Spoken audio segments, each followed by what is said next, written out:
အဲ့တော့အမတို့ဒီနေ့ဒီလိုမျိုး design လေးဆွဲမယ်ပေါ့နော်ဒီဟာလေးကကြတော့ banner design လေးပေါ့နော်အဲ့ဒီပုံဆွဲဖို့အတွက်ဆိုလို့ရှိရင်ရေဦးဆုံးဒီမှာယူထားတဲ့ပုံစံကကြတော့အလျားအနှံကိုတူတူယူထားတယ်ဒီအခါအမတို့ခိုင်းလုပ်နေကြအတိုင်း inches နဲ့ A4 စာရွက်တွေ legal လက်ထားတွေမသွားဘဲနဲ့အမတို့ဒီ pixel နဲ့သွားပြီးတော့ယူမယ်ပေါ့နော်အဲ့တော့ file ထဲကိုသွားမယ် new ထဲကိုသွားမယ်ပြီးတော့ရင် document ပေါ့နော်ပြီးလို့ရှိရင်ဒီနေရာမှာအမတို့ဘာသွားယူလိုက်မလဲဆိုလို့ရှိရင်ဟိုတစ်ခါတုန်းကဒီ full menu လောက်တုန်းကဒီ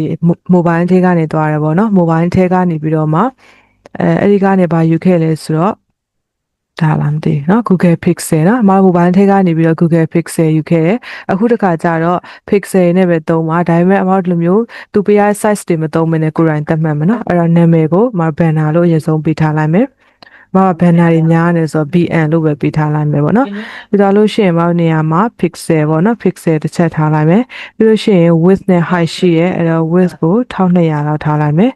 width က1200 pixel height က1200 pixel ပေါ့နော်အလျားအနံ့တူတူပဲထားလိုက်မယ်ပြီးလို့ရှိရင်ဒီအမရဲ့ banner မှာဆိုလို့ရှိရင်စာမျက်နှာ2ရွက်ပါတယ်ဆိုတော့ page ကို1ထားမယ်ပေါ့နော်ပြီးတော့ဒီနေရာမှာ facing pages မှာအမှန်ချစ်ထားမယ်ဆိုလို့ရှိရင်ခုနဟိုတစ်ခါဖြစ်တယ်လို့မျိုးစာရွက်ကတက်တဲမလာဘဲနဲ့နောက်တစ်ရွက်ကဘယ်ကနေပြောကတ်နေတာမျိုးရဲ့အဲ့လိုဖြစ်တယ်ပေါ့နော်အဲ့တော့ facing pages ကကိုကနှစ်မျက်နှာမရှင်းကြည့်ဘူးဆိုလို့ရှိရင်ဒါကိုဖြုတ်ထားလို့ရတယ်ပေါ့နော်ကဲစာရွက်က10ရွက်လောက်ရှိတယ်ဆိုလို့ရှိရင်ပထမတစ်ရွက်ကညာထောက်ကိုကတ်မယ်ကျန်တဲ့အရွက်တွေကကြတော့နှစ်မျက်နှာစီတစ်ခါမြင်ရမယ်ပေါ့နော်အဲ့လောဆယ်ကတော့တဲ့အောင်ဖြုတ်ထားမယ်ပြီးရင်1ကနေပဲစမယ်ပြီးတော့လို့ရှိရင်အောက်က margins တွေ bleed တွေ slat တွေကိုဒီချိန်မှာမပြင်သေးဘဲနဲ့ create လိုက်မယ်နော်ပြီးတော့မှဝင်ပြင်တဲ့နေရာတစ်ချက်ပြပေးမယ်အဲ့ဆိုလို့ရှိရင်အခုအလျား1200အနံ1200ရှိပြီးတော့မှဒီဟောပါတော့စာရွက်2ရွက်အမှတစ်ချက်ယူထားလိုက်ပြီပေါ့နော်ပြီးတော့လို့ရှိရင်အကယ်၍ကွာဒီနေရာလေးတွေပေါ့နော်သူ့ရဲ့ဒီအစွန်းလေးတွေကြည့်မယ်ဆိုလို့ရှိရင်ဒီနားလေးတွေပေါ့နော်ဒီနားလေးတွေကအမတို့ဒီမှာမြင်နေရတဲ့အတိုင်းပဲပြီးတော့သူ့မှာဒီမှာဘာပို့လဲဆိုတော့ bleed area ပို့တယ်ပေါ့နော်အဲ့ဒီပုံလေးကြည့်မယ်ဆိုလို့ရှိရင်ဒီပန်ခဲအောင်မြင်ကြောင်းလေးကကြတော့ margin ပြီးတော့ဒီဟာလေးကကြတော့စာရွက်ပေါ့နော်အဲ့တော့ဒီမှာလိမ်မရောင်ပုံစံနေအောင်နဲ့ဆက်ထားတဲ့မြင်ကြောင်းလေးကကြတော့ bleed ပေါ့နော် bleed area ကိုနည်းနည်းလေးတိုးယူလိုက်မယ်ပေါ့အဲ့တော့မောက်ထဲမှာကစာmargin ရှိရယ်စာရွက်ရှိရယ် bleed မရှိသေးဆိုတော့အမှသွားပြီးတော့ပြင်မယ်နော်အဲ့တော့ယူထားပြီးသား file စာရွက်ကိုမှပြန်ပြီးတော့ပြင်ချင်တယ်ဆိုလို့ရှိရင် file ထဲကနေပြီးတော့ document setup ပေါ့ပြီးတဲ့အခါကျလို့ရှိရင်အဲ့နေရာမှာ bleed ကိုနည်းနည်းလေးတိုးယူလိုက်မယ်နော်12လောက်ဖြစ်12 pixel ပေါ့ဒါရင်သူက link ချိတ်တာဖြစ်တဲ့အတွက်ကြောင့်မို့လို့ခုလိုမျိုးအားလုံး link ဝင်သွားမှာနော်အဲဆိုရှင်အများကြီးမလုပ်ခင်မှာ file တစ်ခုယူမယ်အလျား1200အနံ1200ဘလီကိုကျူတတ်မှတ်လဲရတယ်ပြီးတော့မှမှားသွားလို့ပြင်ချင်တယ်ဆိုရင် file ထဲကနေ document set ဘလီက12 pixel လောက်ထားမယ်နော်အဲ့ဒါလေးအရင်တစ်ချက်လုပ်ကြည့်စီနော်ပြောလို့ရှိရင်မလေးရဖက်နဲ့ခေါ်လိုက်မယ်နော်အဲ့ keyboard ကနေပြီးတော့ F7 နှိပ်လိုက်လဲရတယ်ပေါ့နော် F7 အဲဆိုလို့ရှိရင်လေးရဆိုပြီးတော့မှရလာမယ်ပေါ့အဲ့တော့အခုဆိုလို့ရှိရင်ဒီအဖြူရောင်ပါတဲ့ဒီဘူစာပေါ့နော်အလွှာကကြတော့ layer 1ဆိုပြီးတော့ရှိရယ်ပြီးလို့ရှိရင်ဒီ banner design ထဲမှာဆိုလို့ရှိရင်ဘာတွေပါမလဲဆိုတော့အခုလိုမျိုးပေါ့နော် rectangle လေးတွေပါမယ်ပေါ့နော်ဒီပုံမှာကြည့်မယ်ဆိုလို့ရှိရင် rectangle ၄ခုပေါ့နော်ဒီမှာ1 2 3 4ဒီအသေးလေးနဲ့ဆိုလို့ရှိရင်စုစုပေါင်း rectangle က5ခုပေါ့နော်5ခုထည့်ပြီးတော့ဆွဲရမယ်သူတို့အတွက်ကိုအလွှာတစ်ခုခေါ်ပြီးတော့မှ rectangle ဆိုပြီးတော့နာမည်ပေးထားလိုက်မယ်ပေါ့နော်rectangle တွေပြန်ပြင်တဲ့အခါမှာတည်တံ့ပြန်ပြီးတော့ပြင်လို့ရအောင်လို့အဲ့တော့ ICT လို့ပဲပေးထားလိုက်မယ်ပြီးတော့လို့ရှိရင် okay ပေါ့ပြီးလို့ရှိရင်ဒီလိုမျိုး rectangle လေးအတိုင်းဖြစ်ဖို့အတွက်မတို့ဒီအရင်ဦးဆုံး shape ထဲကနေပြီးတော့မှ၄တောက် shape တစ်ခုသွားပြီးတော့ယူမယ်ပေါ့နော်အဲ့တော့ဒီထဲကနေပြီးတော့ frame ကိုမယူဘူးပေါ့နော်အမ frame ဆိုလို့ရှိရင်သူ့ထဲမှာပုံနေစာတွေအဲ့လိုမျိုးထည့်လို့ရတာပေါ့ရိုး rectangle ပဲယူမယ်အဲ့တော့ rectangle 2ယူမယ်ပြီးတော့ scale မချိန်မနဲ့အကွက်အကွက်ပဲဆွဲလိုက်မယ်ပြီးတဲ့အခါကျတော့မှသူ့ရဲ့အလျားနဲ့အနံကိုအလျားကို800 pixel လောက်ထားလိုက်မယ်ပေါ့နော်800 height ကိုလည်း800လောက်ထားလိုက်မယ်အဲ့ဆိုရင် width နဲ့ height 800ပြီးသွားပြီဆိုလို့ရှိရင်သူ့ရဲ့ face color လေးကိုသွားပြီးတော့ပြင်မယ်ပေါ့နော်အဲ့တော့ face color လေးကိုအစိမ်းရောင်လေးပဲလာပြီးတော့ထားလိုက်မယ်အဲ့တော့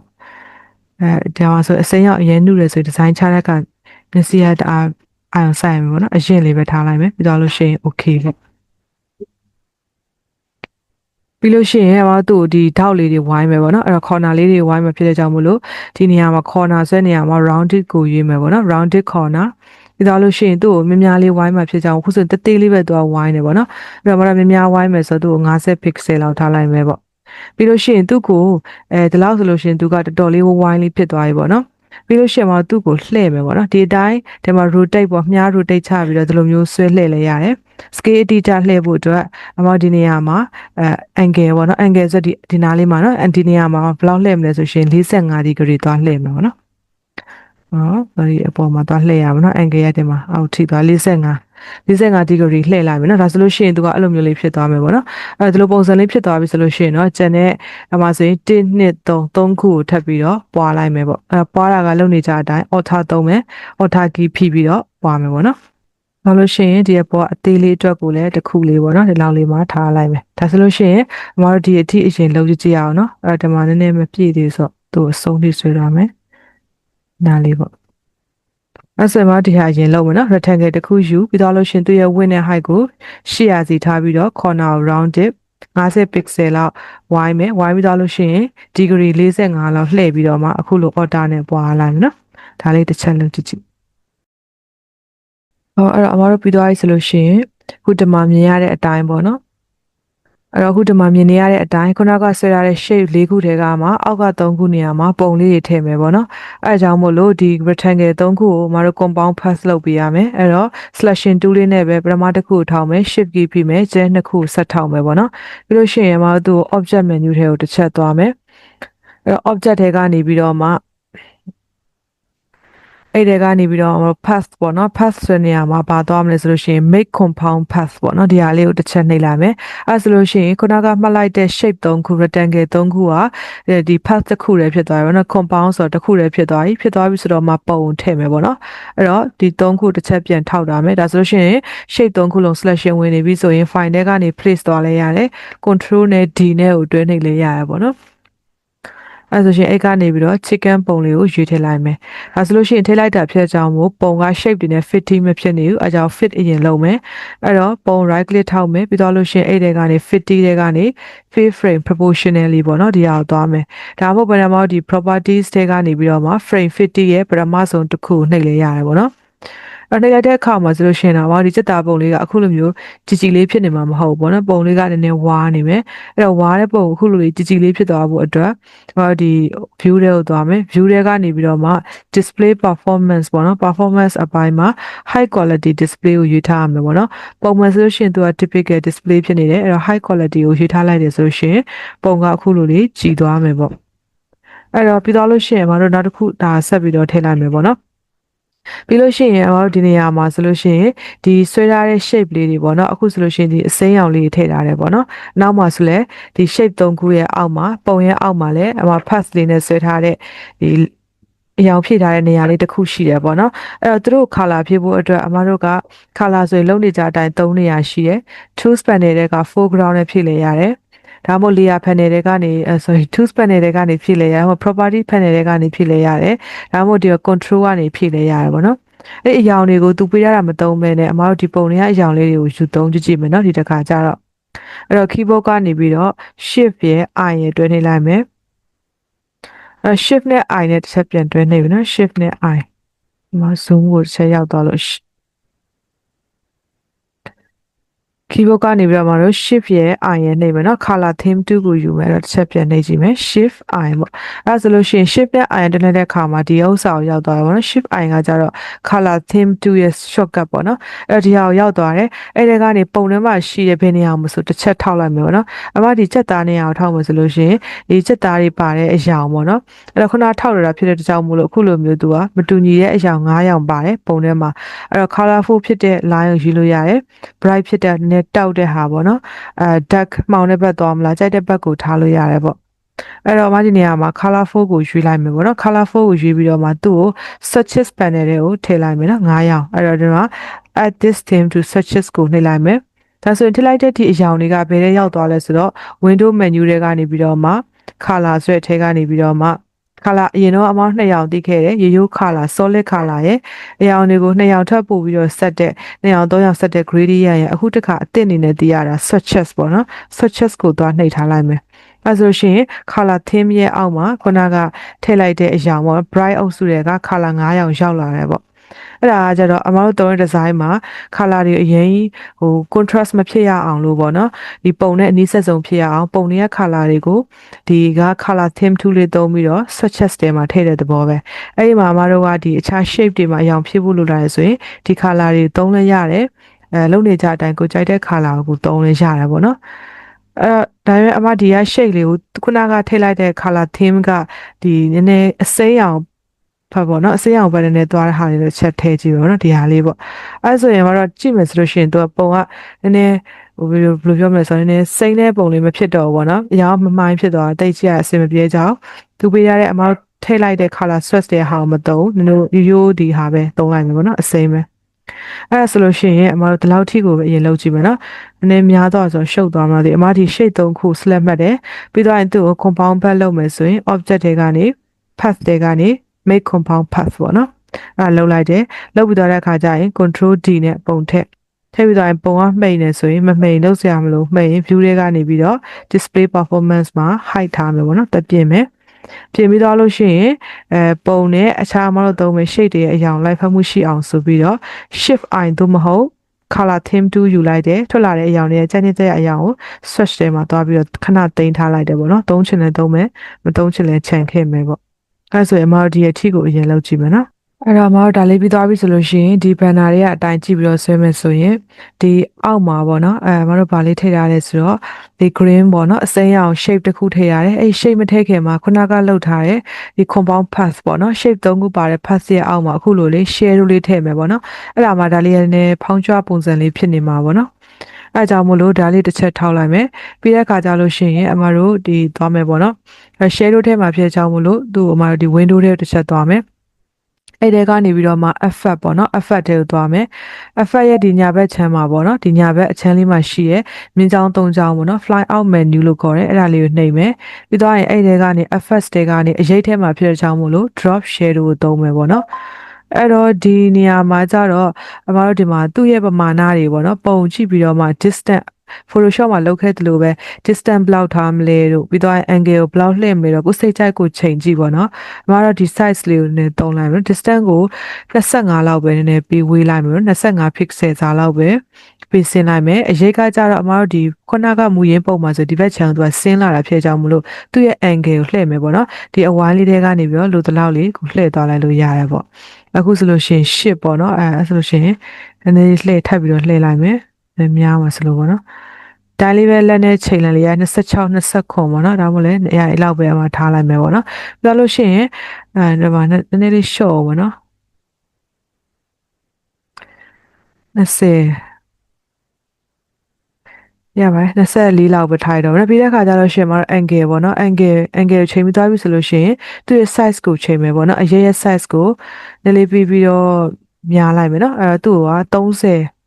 30လောက်သွားပြီးတော့ထားလိုက်မယ်ပေါ့နော်ပြီးလို့ရှိရင်အရေးကအရင်ချစ်ချင်းဖြစ်ကြမလို့ opacity ကို short မယ်နော် opacity နည်းနည်းလေး short မယ်အဲ့တော့60 50ပေါ့နော်အဲလောက်ဆိုလို့ရှိရင်ရပြီ50လောက်ပဲထားပြီးတော့ဒါလေးကိုမှတော့ okay လိုက်မယ်ပေါ့အဲဆိုရှင်အရေးပုံစံလေးဖြစ်သွားပြီပေါ့နော်အဲဆိုရှင်ဒီ3ခုကိုအရင်ဦးဆုံးအရေးထည့်ကြည့်လိုက်နော်ပြီးတော့မှကျန်တဲ့ဟာတွေဆက်သွားကြည့်အောင်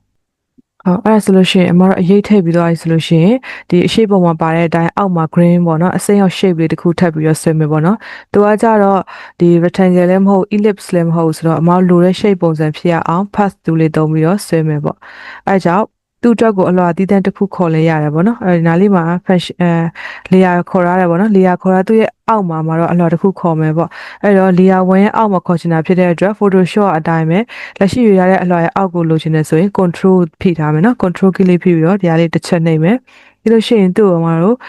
green path လို့ပေါ့နော် green လို့ပဲပေးထားလိုက်မယ်ပေါ့ green shape ပေါ့ဖန်တူးနဲ့ဆွဲရမှာဆို green pen လို့ပဲမှတ်မိအောင်ပေးထားလိုက်မယ်ပေါ့နော်နာမည်ရက်ကိုမှတ်မိရရတော့ okay ပေါ့ပြီးလို့ရှိရင်ဖန်တူးလေးသုံးမယ်ပြီးလို့ရှိရင်ဒီအောက်နာလေးကနေစဆွဲမယ်နော်မြင်ကွင်းကို zoom out လုပ်လိုက်မယ်ပြီးတဲ့အခါမှာဒီ bleed area ကိုပို့သွားလဲရတယ်ပေါ့နော်ဒီတောက်ထိဆွဲထားလိုက်မယ်ဒီနားလေးပေါ့နော်ကြော်သွားမယ်ဒီမျိုးပြန်လာမယ်ပြီးတော့အစနဲ့အဆုံးတွေကိုပြန်ဆက်မယ်ပေါ့နော်ပြီးတဲ့အခါမှာအမသူ fade color လေးသွားပြီးတော့ဖြည့်ထားလိုက်မယ်အဲ့တော့ fade ထဲကိုတစ်ချက်ဝင်မယ်ပြီးလို့ရှိရင်အစိမ်းရောင်လေးပေါ့နော်ဒီကောင်လေးကအစိမ်းရောင်လေးနဲ့နှုတ်တယ်ဆိုတော့ရင်းနေထားလိုက်မယ်ပေါ့နော်ခုခဏကအယောင် ကုတ်သွားယူလဲရတယ်ဒီလောက်လေးပဲထားလိုက်မယ်ပြီးလို့ရှိရင်သူကကြတော့ဒီ shape 3ခုနည်းနည်းလေးဖုံးနေပေါ့နော်အဲကြောင့်အမတို့သူ့ရဲ့ size ကိုနည်းနည်းလေးပြန်ပြီးတော့ကြီးထားလိုက်မယ်ဒီလောက်ပေါ့နော်ပြီးလို့ရှိရင်တော့သူ့တော့အန်ကယ်အတိအကျမဟုတ်တော့ဘဲနဲ့ဒီအတိုင်းလေးပဲလှည့်လိုက်မယ်ပေါ့နော်ဒီလောက်လေးပဲထားလိုက်မယ်ပြီးရင် preview mode တစ်ချက်ကြည့်လို့အဆင်ပြေတယ်ဆိုလို့ရှိရင်ရတယ်ပေါ့နော်အဲ့တော့ဒါလေးတစ်ချက်ထားလိုက်မယ်ပြီးလို့ရှိရင်အမားတို့ဒီနေရာလေးမှာစာလေးတွေထည့်ရမယ်ပြီးရင်အောက်မှာ rectangle တစ်ခုထပ်ပြီးတော့ဆွဲမယ်ပေါ့နော်အဲ့တော့စာထည့်တာရဲ့ rectangle ထည့်တာရဲ့ကကြတော့ဒီ rectangle ပဲပေါ့နော်အရင်ကလုပ်နေကြအတိုင်းပဲဆိုတော့ဒါကိုယ့်အကူထည့်လို့ရတယ်နောက်တစ်ချက်ကကြတော့အမဒီမှာဆိုလို့ရှိရင်ဒီအပေါ်က30% off ဆိုတဲ့စာသားရဲ့ဒီ fork and whistle ပေါ့နော် whistle ဆိုတဲ့ဒီစာသားလေးရဲ့ကိုအမရဲ့တခါ down ခိုင်းထားတဲ့ font လာလေးရှိပေါ့နော်အဲ့ဒါလေးတွေသုံးမယ်ပြီးရင်အောက်မှာပါတဲ့ဒီမှာ one နဲ့သားပေါ့နော်အဲ့စာလေးတွေအတွက်ကိုကြတော့အတိအကျရိုက်စရာမလိုပဲနဲ့ InDesign မှာအမတို့ဒီ placeholder text လေးသုံးမယ်နော်အဲ့တော့ဒီအောက်မှာစိတ်ရောင်လေးဆွဲပြီးသွားပြီဆိုလို့ရှိရင် text box အတွက်ကိုအကွက်တစ်ကွက်ဆွဲလိုက်မယ်ပြီးရင် placeholder နဲ့ဖြည့်မှာပေါ့နော်အဲဒါကြောင့်မလို့သူ့တစ်ချက်ထားလိုက်မယ်ခါစာလေးချပြီးလို့ရှိရင် type menu တွေကနေပြီးတော့မှအမတို့ဒီနားလေးမှာ placeholder တစ်ချက်သွားပြီးတော့ရှာကြည့်မယ်နော် place with placeholder text ပေါ့ဒီဟာလေးကိုတစ်ချက်ထောက်လိုက်မယ်အဲ့တော့သူကစကလုံးကအရင်သေးနေနော်အဲ့တော့ control A နဲ့ site ကြည့်မယ်အမှန်တကယ်တော့အမဒီဇိုင်းဆွဲမယ်ဆိုလို့ရှိရင်ဒီများလာဆွဲခိုင်းတဲ့ client ဆွဲခိုင်းဒီဇိုင်းတိုင်းကိုစာသားတိုင်းရေးရမှာပေါ့နော်ဒီမှာတော့ကိုယ့်ကိုအကျဉ်းချရဖြစ်ကြောင်းမလို့ placeholder နဲ့ဖြည့်လိုက်တဲ့စာတွေကိုအဲ့တော့နည်းနည်းသေးတယ်ဆိုလည်းနည်းကြီးထားလိုက်မယ်ပေါ့နော်ဒီလောက်ဆိုရင်အမတို့ရပြီပြီးတဲ့အခါကျလို့ရှိရင်သူ့ align မှာချိန်ပြီးလိုက်လို့ရတယ်ပေါ့အဲ့တော့ဒါလေးထည့်ရလိုက်ပြီပေါ့နော်အဲ့ဆိုလို့ရှိရင်ပိုတဲ့စာဘောင်းနဲ့မဆက်တဲ့စာတွေတော့ဒီမှာအနီရောင်လေးဖြစ်နေမယ်အဲ့စာလေးတွေအမတို့ဖြတ်မယ်နော်အဲ့တော့ keyboard မှာရှိတဲ့ order လေးဖိထားမယ်အနီရောင်လေးတစ်ချက်ထောက်မယ်အပြင် Facebook မှာခဏချခဲ့ပြီးတော့မှ delete ပေါ့ဒါဆိုရင်ဒီမှာအနီရောင်လေးလည်းမရှိတော့ဘူးပေါ့အဲ့တော့အခုအမတို့လောက်ရမှာကကြတော့အောက်ကအစိမ်းရောင်ပေါ့နော် shape ဖန်တူးလေးနဲ့အစိမ်းရောင်လေးတစ်ခုဆွဲပြီးသွားတဲ့အခါကျလို့ရှိရင် text box တစ်ခုယူမယ်ရလာတဲ့ text box မှာ placeholder နဲ့စာဖြည့်မယ်ပေါ့နော် size ကိုမလောက်ခင်မှာငကိုကိုစိတ်ကြိုက်တယ်မှာဆိုရင်အမသုံးသွားတဲ့ size ကသူကဒီမှာပေါ့နော်စကလုံးတစ်ချက်ပြန်ထောက်ထားမယ်နော်စလုံးလေးတစ်ချက်ပြန်ပြီးတော့မှတ်ထားလိုက်မယ်စလုံးတော့မထိတော့ဒီမှာဆိုလို့ရှိရင်သုံးသွားတာကြတော့12 pt ပေါ့နော်အဲ့တော့အဲ့ထက်ကိုအမတို့ကကြိုပြီးတော့ခုနဆိုရှင်စာတွေကပြန်ကြီးတဲ့ခါကျစာတွေပို့လို့ဖြတ်နေရပါတော့ site ကိုကြိုသတ်မှတ်ပြီးတော့မှ place holder နဲ့ quality ဖြည့်နေရတယ်ပေါ့ဒါဆိုရင်ပြန်ဖြတ်စရာတော့မလိုတော့အဲ့ဆိုရင်အောက်က green pass ဆွဲမယ်စလုံးဖြည့်မယ်ပေါ့နော်ဟုတ်ပြီးလို့ရှိရင်အမတို့ကဒီနေရာမှာဒီ30% off ဆယ်စာသားရဲ့အောက်က order now ရဲ့ကိုယ့်အကူလုပ်လိုက်တော့ပေါ့နော်ပြီးတော့ခေါင်းစဉ်ကိုလည်းကိုယ့်အကူရေးပြီးတော့မှထည့်ရမယ့် font color လေးတွေကိုပြောင်းလိုက်ပေါ့နော်အခုကျတော့မှနောက်ဆုံးအနေနဲ့ဒီခင်းရဲ့ဇွန်းရထားရတဲ့ဒီပုံစံလေးပေါ့နော်အရွက်ပုံစံ၄တောက်ပုံစံလေးကိုအမတို့လုပ်မယ်ပေါ့နော်သူ့ကိုကြည့်မယ်ဆိုလို့ရှိရင်သူကဒေါင်းနှစ်ဖက်လုံး rounded ဖြစ်နေတယ်ပေါ့နော်အဲအကြောင်းမို့လို့အမတို့ဒီရိုးရိုး rectangle ကိုဆွဲပြီးတော့မှလေးဘက်ကိုမဝိုင်းပဲနဲ့နှစ်ဖက်ကို rounded ဖြစ်အောင်လုပ်လို့ရတယ်ဒါပေမဲ့အခုကျတော့အမ pathfinder လေးနဲ့ပြမယ်ပေါ့နော်အဲကြောင့်မို့လို့ဒီအပေါ်မှာခုနကဆွဲရတဲ့ shape လေးကိုပွားမယ်အဲ့တော့ keyboard ကနေပြီးတော့ alter ဖိထားမယ်အကျန်းမှာသွားပြီးတော့ပွားမယ်ပေါ့နော်ဒီပေါ်က shape ဒီအစိမ်းရောင်လေးနော်အဲ့တော့ alter ဖိမယ်ဆွဲသွားလိုက်မယ်ပေါ့ပြီးတော့လို့ရှိရင်အဲ့ shape လေးကိုပဲနောက်တစ်ခုပွားမယ်နော် shape ကအရင်ကြီးနေဆိုလို့ရှိရင်မြင်ကွင်းကိုနည်းနည်းလေးချုပ်ခဲလို့ရတယ်ဒါလေးမှထားမယ်ပြီးလို့ရှိရင်အဲ့ဒါလေးကိုပဲ alter ဖိပြီးတော့ပွားမယ်ပေါ့နော်ပြီးတော့အမှားကျတော့ဒီနှစ်ခုစုံတဲ့နေရာလေးမှာဒီခုနကပုံစံ၄တောက်ပုံစံပေါ့နော် rounded နှစ်ဖက်ပါတဲ့ပုံစံလေးဖြစ်နေပြီအဲ့တော့သူကထက်နေတယ်ဆိုတော့မမြင်ရတာဆိုတော့အရောင်ကိုနည်းနည်းအခြားအရောင်လေးပြောင်းထားလိုက်မယ်နော်ဆိုရင်အနီရောင်သွားထားလိုက်မယ်အဲ့ဒါဆိုရင်အစိမ်းရဲ့အနီရကထပ်နေပြီပေါ့နော်အခုကျတော့အစိမ်းနဲ့အနီနဲ့နှစ်ခုလုံးအမမှတ်လိုက်မယ် keyboard မှာ shift key ကိုသုံးပြီးတော့မှတ်လိုက်မယ်အဲ shape နှစ်ခု select ဝင်သွားပြီဆိုလို့ရှိရင်ဒီမှာလာပြီးတော့ကြည့်မယ်ပေါ့နော်အဲ့တော့ pathfinder နဲ့တစ်ချက်သွားကြည့်မယ် pathfinder အခုလို properties ထဲမှာရှာခတ်တယ်ဆိုလို့ရှိရင်ဒါလေးတွေရှုပ်မှာဆိုဒါလေးတွေခဏပိတ်ထားမယ်နော်ဒါလေးလည်းမလိုတော့ဆိုအဲ့တော့ properties ထဲမှာရှာခတ်တယ်ဆိုလို့ရှိရင် window ထဲတစ်ချက်သွားလိုက်လဲရတယ် window ထဲကနေပြီးတော့မှာတော့ pathfinder ပေါ့နော်အခုကကျတော့ဒီနားလေးကနေပဲလာပြီးတော့လုပ်မှာပေါ့နော်အဲအကြောင်းမို့လို့ ရှိန်တစ်ခုတစ်ချက်ပြန်မှတ်ထားလိုက်မယ် Pathfinder ရဲ့မှာဆိုရှင်5မျိုးရှိရပါတော့ပထမဆုံးတစ်ခုတစ်ချက်သွားကြည့်အောင်ပထမဆုံးတစ်ခုကကြတော့မတို့ဒီ combine selected object ပေါ့အခု select မှတ်ထားတဲ့ object နှစ်ခုတစ်ခုတည်းဖြစ်အောင်ပေါင်းလိုက်တာပေါ့နော်အခုဆိုလို့ရှိရင်ဒီအရှိရ object ကအနီရောင်ဆိုတော့အနောက်က object ကိုပါတော့ပေါင်းချလိုက်တော့နောက်ကိုလည်းအနီရောင်ပြောင်းပြီးတော့နှစ်ခုကတစ်ခုပေါင်းပေးလိုက်တာပဲပြီးတော့လို့ရှိရင်ဒုတိယမြောက်တစ်ခုကကြတော့သူကနှုတ်ပေးတာfrontmost objects ပေါ့နော်အနောက်ဆုံး object တစ်ခုပုံစံအရာဒီအရှိမှာရှိနေသမျှ object တွေအားလုံးသူက subtract လုပ်ပေးလိုက်တယ်ပေါ့နော်ဖယ်ရှားပေးလိုက်တာအဲဆိုလို့ရှိရင်ဒီအနောက်နဲ့ထိနေတဲ့နေရာတွေအကုန်လုံးရောဒီအရှိရ object တစ်ခုလုံးရောသူကနှုတ်မယ်ပေါ့နော်ဒါဆိုရှင်ဘယ်လိုနှုတ်သွားလဲတစ်ချက်ကြည့်လိုက်မယ်အဲဆိုရင်ဒီအနောက် object နဲ့ထိစပ်နေတဲ့နေရာအထိပေါ့နော်ဒီအရှိ object ကိုပါနှုတ်သွားလိုက်တာပေါ့နော်အဲ့တော့အရှိ object လည်းမရှိတော့ဘူးဒီရှင်းနဲ့ထိနေတဲ့အနောက်ကဟာပါအခုလိုမျိုးမရှိတော့ဘဲနဲ့ subtract ဖြစ်သွားတယ်ပေါ့နော်ဒီပုံစံလိုချင်တယ်ဆိုလို့ရှိရင်သုံးလို့ရတယ်အမ control Z ရပြန်နှိပ်ပြီးတော့ undo လိုက်မယ်တတိယတစ်ခုကကျတော့သူကဘာကိုယူရလဲဆို intersect ကိုယူတာ intersect အမတင်ချာမလဲတင်ခဲ့ရတယ်ပေါ့နော် object နှစ်ခုထိနေတဲ့အလဲအပိုင်းလေးကိုယူတာပေါ့ဒါဆိုရင်ဒီလိုမျိုးလေးဖြစ်သွားမယ်ပေါ့ပြီးတဲ့အခါကျလို့ရှိရင်စရုပ်ထားတစ်ခုကကြတော့ overlap ပေါ့နော်သူကကြတော့ဒီ intersect နဲ့ပြောင်းပြန် intersect ကနေရာကိုမယူဘဲနဲ့အခြားအပြင်ကထွက်နေတဲ့နေရာတွေကိုယူပေးတာပေါ့နော်အဲဆိုရင်နောက်ဆုံး Pathfinder ရဲ့နောက်ဆုံးအလုပ်လုပ်ပုံကကြတော့ဒီထိတ်ဆုံးတစ်ခုနဲ့ဆန့်ကျင်ဘက်သူကကြတော့ဘာကိုနှုတ်တာလဲဆိုလို့ရှိရင်အနောက်အကျဆုံး backmost object တွေကိုသူကနှုတ်ပေးလိုက်တယ်အရှိအတိုင်းကိုယူပြီးတော့အဲဆိုရင်နှုတ်လိုက်မယ်ဆိုလို့ရှိရင်အရှိအတိုင်းတော့ယူလဲကြောင်းမလို့အရှိဟာကျန်ခဲ့ပြီးတော့အနောက်နေရာတွေကအနောက်နဲ့ထိစပ်နေတဲ့ဒီအရှိရဲ့တစ်ပိုင်းကရောပယ်သွားတယ်ပေါ့နော်အဲ့တော့ခုနကအမတို့ rounded နှစ်ခုပါတဲ့ပုံစံလေးဖန်တီးဖို့အတွက်ဆိုလို့ရှိရင်အလဲရဟာကိုတစ်ချက်ရွေးမှရမယ်ပေါ့နော် intersect ပေါ့အဲ့ဒါတို့လေးဖြစ်သွားပြီဆိုလို့ရှိရင်သူ့ပေါ်မှာအရောင်လေးသွားပြီးတော့ဖြည့်မယ်အဲ့တော့ဒီမှာ keyboard ကနေ eyedrop ပါနော်ဒီကနေသုံးဖြည့်လဲရတယ်ဒါမှမဟုတ်လုံနေကြအတိုင်းလေးပဲရိုးရိုးလေးပဲအစိမ်းရောင်လေးသွားဖြည့်ထားလိုက်မယ်နော်အဲဆိုရင်ဒီဟာလေးဖြစ်သွားပြီဆိုရင်သူ့အမတို့သေးမယ်ပေါ့နော်အဲ့တော့ shift လေးဖြည့်ပြီးတော့သေးမယ်ဒီနားလေးမှာတစ်ချက်သွားထားလိုက်ဒါဆိုရင်ဒီအသေးရွက်လေးတစ်ချက်လုပ်ကြည့်နော်ရလို့ရှိရင်အမတို့ဒီကျန်တဲ့ဟာလေးတွေပေါ့နော်ဒီဇုံခင်းပုံလေးရဲ့စာလေးတွေရဲ့ဖြည့်ပြီးတော့တစ်ချက်ပြန်ပို့ထားပြီနော်အခုမှဒီလိုမျိုးပုံစံလုပ်မယ်ပေါ့နော်စသားကူမှာ wrap ဖြစ်သွားတဲ့ပုံစံလုပ်မယ်ပေါ့နော်အဲ့တော့အခုဆိုလို့ရှိရင်လူထည့်ထားတယ်လူရဲ့ခန္ဓာကိုယ်အတိုင်းပေါ့နော်လူကသူကဒီဘက်ခြမ်းကိုရွှေ့မယ်ဆိုလို့ရှိရင်သူ့ရဲ့ခန္ဓာကိုယ်ပတ်လည်မှာစာသားလေးတွေကအခုလိုမျိုး wrap ဖြစ်နေတယ်ပေါ့နော်အမတို့ဒီပုံစံလေးကိုတစ်ချက်လုပ်ကြည့်အောင်အဲ့တော့ရုံးဆုံးကြိုက်တဲ့ size တစ်ခုယူလိုက်မယ်ပြီးလို့ရှိရင် text box တစ်ခုလိုမျိုးဆွဲထားမယ်နော်ဆွဲပြီးသွားလို့ရှိရင်သူ့၄ column ခွဲမယ်ကိုယ့်ကိုယ်ပဲစဉ်းစားပြီးတော့ခွဲကြည့်နော်၄ column ခွဲပြီးသွားလို့ရှိရင်ခုနကမှခုဒီနေ့မှတင်လိုက်တဲ့ဒီ place holder နဲ့စာဖြည့်မယ်နော် type တွေကနေ place holder နဲ့ဖြည့်ဒီထီရောက်လို့ရှိရင်ဆက်သွားမယ်နော်ဒီအထီကိုပဲရင်လုပ်ကြည့်ဟုတ်ပြီအမှားတော့ပြီးသွားပြီဆိုလို့ရှိရင်ခုနကပို့ထားတဲ့လူပုံလေးပေါ့နော်အဲ့ပုံလေးသွားပြီးတော့ထည့်မယ်အဲ့တော့ keyboard ကနေပြီးတော့ control D ပေါ့ဒီသွားရင်ဒီနားလေးမှာနော်အဲ့လေးမှာတော့တွားပြီးတော့ထိလိုက်ပြီပေါ့နော်ဒီလူလေးရဆိုလို့ရှိရင်သူက background ပါနေတယ်ပေါ့နော်အဲ့သူ့အမှာတော့ background တွားပြီးတော့ဖြတ်မယ်အဲ့တော့ရင်တခါတော့လုပ်ပူခဲ့တဲ့အတိုင်းပဲ object ထဲကိုတွားမယ်ပေါ့နော်အဲ့ဒီကနေပြီးတော့မှ clippy path ကိုနှိပ်မယ်အဲ့ဒီကနေပြီးတော့ options ကိုနှိပ်မယ်ပေါ့နော် types တဲ့နေရာမှာအစွန်းတွေကိုရှာပြီးတော့ဖြတ်မှာဖြစ်တဲ့အတွက်ဒီထက် edge ကိုရွေးလိုက်မယ်ပြီးတော့လို့ရှိရင် okay ပေါ့အဲ့ဆိုရင်ပထမအဆင့်အနေနဲ့လူပုံရလာတဲ့အခါမှာအစွန်းဖြတ်လို့တော့ပြီးသွားပြီပေါ့နော်ဒီဂျားလေးထဲမှာကျန်တာရှိတယ်ပေါ့နော်အဲ့ဒါကိုတော့အမတို့ Photoshop မှာတပုံလုံးရဲ့အစွန်းဖြတ်ပြီးတော့သူ့ကို PNG အနေနဲ့သိမ်းခဲ့ရင်တော့ပို့ပြီးတော့အဆင်ပြေတာပေါ့နော်